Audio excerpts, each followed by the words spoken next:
को बरगद का पेड़ बनने का लक्ष्य रखना चाहिए, बारिश का पेड़ नहीं।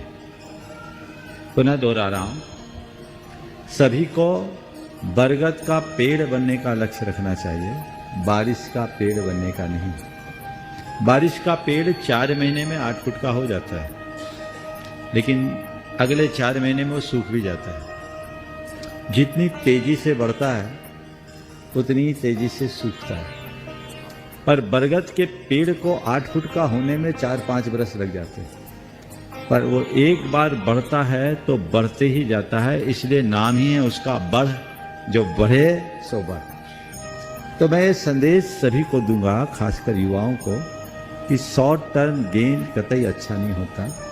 जो कुछ भी करे वो लॉन्ग टर्म करे। जहां तक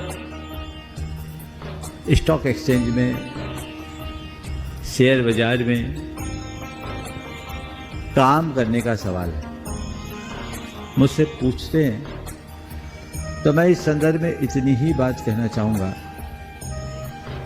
कि शेयर बाजार में इन्वेस्टमेंट तो स्वीकार्य है, ट्रेडिंग कतई उचित नहीं। मुझसे कई बार लोगों ने कहा कि शेयर बाजार में हमें पैसा लगाना चाहिए कि नहीं। एक समय तक लोग शेयर मार्केट में इन्वेस्टमेंट को बहुत निंद दृष्टि से देखते थे और उसमें मैं भी शामिल था।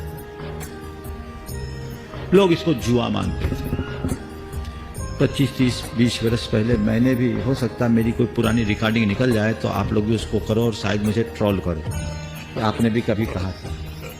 जब इस विषय में ज्यादा जानकारी नहीं, खासकर जब हर्षद मेहता जैसे कांड हुए थे ना, तो इसे एक प्रकार के जुआ के रूप में निरूपित किया जाने लगा। लेकिन जब बाद में इस व्यापार से जुड़े लोगों से बातचीत करने के बाद चीजें समझ में आई, और मेरी एक आदत है, जिस क्षेत्र का आदमी मुझे मिलता है मैं उससे बात करता हूँ और काम की बात सीख लेता हूँ और उसे अपने अनुभव के कोष में डाल देता हूँ। तो मैं इस निष्कर्ष पर पहुंचा, ये व्यवसाय कतई बुरा नहीं है। इस व्यवसाय के क्षेत्र में रहने वाले लोग बुरे हो सकते हैं। ये एक इन्वेस्टमेंट है और प्रगति के लिए बड़ा अच्छा माध्यम है। मैंने पूरे शेयर बाजार के 100 साल के इतिहास पर विचार किया। मुझे लोगों ने बताया कि ये कैसे लोगों को स्थायी प्रगति देता है।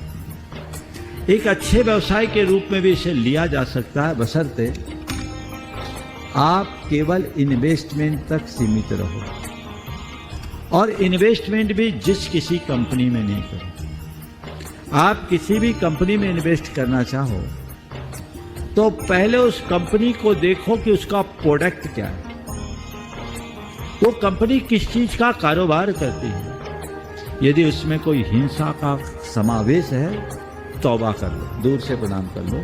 क्योंकि यदि हम किसी भी ऐसी कंपनी में अपना इन्वेस्टमेंट करते हैं तो उसके लाभांश में जो भी उसका पाप है वह भी हमारे लिए भोगना पड़ेगा, इसलिए उनसे हमें बच के रहना चाहिए। दूसरी बात, उस कंपनी का रिकॉर्ड देखो कि 10 सालों से कंपनी ने अपना क्या परफॉर्मेंस दिया है। जिसका ग्राफ चढ़ता हुआ है तो समझ लो ये चढ़ता सितारा है, इसमें हम रुपया लगाएंगे तो ये कमाएगा और हमको कमा के देगा। कई ऐसे सेक्टर है, अब शराब का है, जूते चप्पल का है, होटल का है, और अनेक ऐसे। ये आपको देखना है जहां किसी भी प्रकार के अभक्ष और हिंसक पदार्थों का व्यवसाय हो, उसमें शेयर न करें। दूसरी बात, ट्रेडिंग से बचें, और ट्रेडिंग करे भी तो ऑप्शन और फ्यूचर से बचें। वो सट्टा है, जुआ है, अनर्थकारी। डिलीवरी बेस्ड ट्रेडिंग कदाचित करना चाहें तो करें, लेकिन इसमें इतना फियर और ग्रीड होता है कि मैं तो हमेशा कहता हूं, आपके शेयर बाजार की समीक्षा एक पंक्ति में करता हूं, कर दूं? हाँ महाराज। जिस धंधे में माल खरीदने के बाद दाम घटे और बेचने के बाद बढ़ जाए, उसका नाम शेयर बाजार। बहुत खूब महाराज, नमस्कार महाराज। खरीदने के बाद दाम घटे और बेचने के बाद बढ़ जाए, उसका नाम शेयर बाजार। जो खरीदने में भी रुलाया और बेचने में भी रुलाया। और जितने बड़े लोग हैं इस व्यवसाय से जुड़े, मेरे संपर्क में बहुत लोग हैं, वो कहते हैं हम शेयर बेचते ही नहीं, केवल खरीदते हैं, बेचने का काम ही नहीं, और अच्छी कंपनी में खरीदते हैं और उसके डिविडेंड से अपना खर्चा चलाते हैं। ये एक तकनीक है। शॉर्ट टर्म आज के यंगस्टर्स होते हैं, चलो कर लो कर लो कर लो, वो जाता है तो झड़ पुछ के जाता है, आएगा तेजी से, आ रहा। एक दिन गया, चारों खाने चित। और एक बात और बोल दूं, बोल ही देता हूं, आज के समय में इसमें बहुत ज्यादा तिकड़म चलती है, समझ गए? प्रमोटर्स की बड़ी भूमिका होती। ठीक, एक किस्सा सुना दूं। एक जगह एक गांव में बंदरों का बड़ा आतंक था। गांव के लोग बंदरों से परेशान थे। वहां एक सेठ पहुंचा। उसने लोगों से कहा कि हमें बंदरों की आवश्यकता है, आप जितने बंदर दे सके दें, हम 100 रुपए पर बंदर के भाव में लेंगे। अब क्या था, गांव के लोगों ने कहा पैसे के पैसे मिल रहे, बंदरों से निजात। लग गए गांव के लोग और लगातार सब मिलकर 150-200 बंदरों को पकड़ करके दे दिया। सेठ ने सब बंदर खरीद लिए और बंधवा कर एक पेड़ के नीचे रख दिया, अपना एक आदमी रख दिया। उस आदमी ने कहा कि भैया अपने को और बंदर चाहिए। बोले बंदर और 10-5 लाए, दे दिए। अब बोले और बंदर चाहिए, तो बंदर है नहीं। बोले भैया आप 150 रुपये में बंदर लेंगे, और 2, 5, 10 पकड़ में आए सो दे दिए। उसे कहा और बंदर हो आप तो 200 में ले लेंगे। थोड़े 2, 5, 10 बंदर रखे थे और ढूंढ ढांड के लोग लाए, 200 में आए। उसने कहा अभी और बंदर हो तो हम 400 में लेंगे। अब कहीं बंदर ही नहीं मिले, हो बंदर तो लाए, 400 में बंदर नहीं है।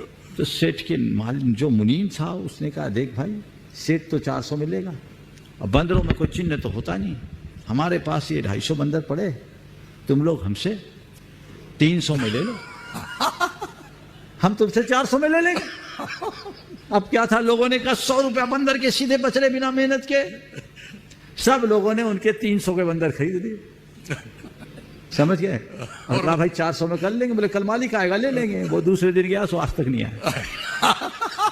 ये धंधा है, समझ गए। 150 में बेच के 300 में खरीद ले। ये फ्यूचर ऑप्शन और इस तरह का जो प्रमोटर्स का खेला होता है ना, ये बड़ा विचित्र खेल होता है। सामान्य लोग इसमें बुरी तरह उलझ जाते हैं। और मैं इसलिए समाज के सभी युवाओं से कहूँगा, इसमें आप बहुत समझदारी और धैर्य से काम करें। आपने मुझे बताया 14 करोड़ इन्वेस्टर्स हैं रजिस्टर्ड, हाँ, डीमैट अकाउंट वाले बहुत है, हर कोई खोला है। कोविड के दौर में बहुत लोगों ने कमाया भी, लेकिन अच्छा है वो सब भाग्यशाली जिनने कमाया। लेकिन ऐसा कमाओ कि वो बरगद का पेड़